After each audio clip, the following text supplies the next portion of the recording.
Porque tu deve estar pensando, mas será que tem relação trabalho e energia? Pessoal, tem muita relação. Eu falei na aula passada que trabalho tem a ver com fluxo energético. Ou seja, quando entra ou sai energia num corpo, é porque tem trabalho. Se o corpo mantiver a energia que ele tem, por exemplo, eu tenho um carro de 1 tonelada, 1000 kg, que está a 72 km por hora. Ele tem energia cinética. Se ele mantiver aquela energia cinética, ele não está aumentando nem diminuindo. Então não tem trabalho. Agora, se a energia cinética aumentar ou diminuir, houve trabalho, porque está entrando ou saindo energia. Ou um corpo tem uma determinada altura. Ah, então ele tem potencial gravitacional? Tem potencial gravitacional. Agora, será que tem trabalho por ter altura? Olha o que eu disse, trabalho tem que ter fluxo. Tem que ter fluxo é ter entrada ou saída de energia. Entrada ou saída de energia. Então, se um corpo só possui uma altura em relação ao solo, ele tem potencial gravitacional.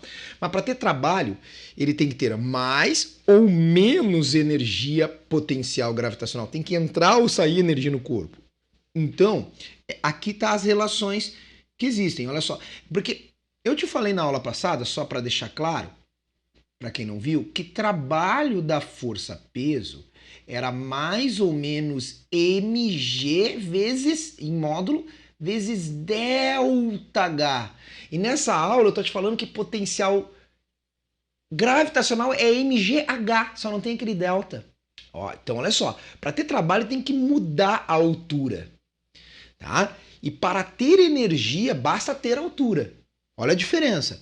Então a relação que existe, para quem não sabe, é o seguinte: o trabalho da força-peso é a energia potencial do início, de uma certa altura, menos a energia potencial do fim. Então quem não sabia, anota aí. Ou seja, eu tenho que pegar a massa vezes a gravidade vezes a altura do início, menos a massa vezes a gravidade vezes a altura no fim. Então não é variação, hein?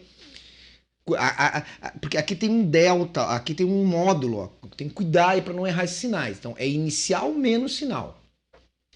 A mesma coisa na aula passada eu também falei do trabalho da força elástica, tá?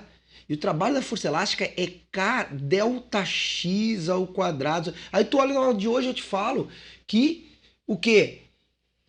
Que a energia é K delta X, não parece a mesma coisa, mas não são. Olha só, o trabalho da força elástica é a potencial do início menos a energia potencial do fim. Ou seja, eu tenho que pegar a constante da mola, a deformação no início da mola ao quadrado e dividir por 2, menos kxf ao quadrado sobre 2. Então, quando o trabalho é da força peso, eu tenho envolvimento da energia potencial gravitacional. Quando o trabalho for da força elástica, eu tenho envolvimento da energia elástica. Então, observa que para ter trabalho tem que mudar a energia potencial, tanto gravitacional como a elástica. Não basta ter, quando tem energia, né, e se mantém aquela, não há trabalho. O trabalho tem que entrar ou sair energia.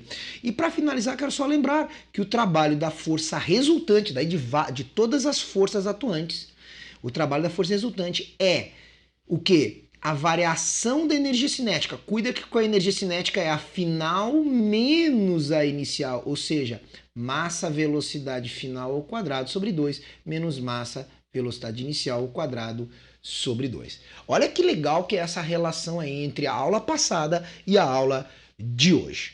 Tá bom? Tudo bem, pessoal? Tranquilinho?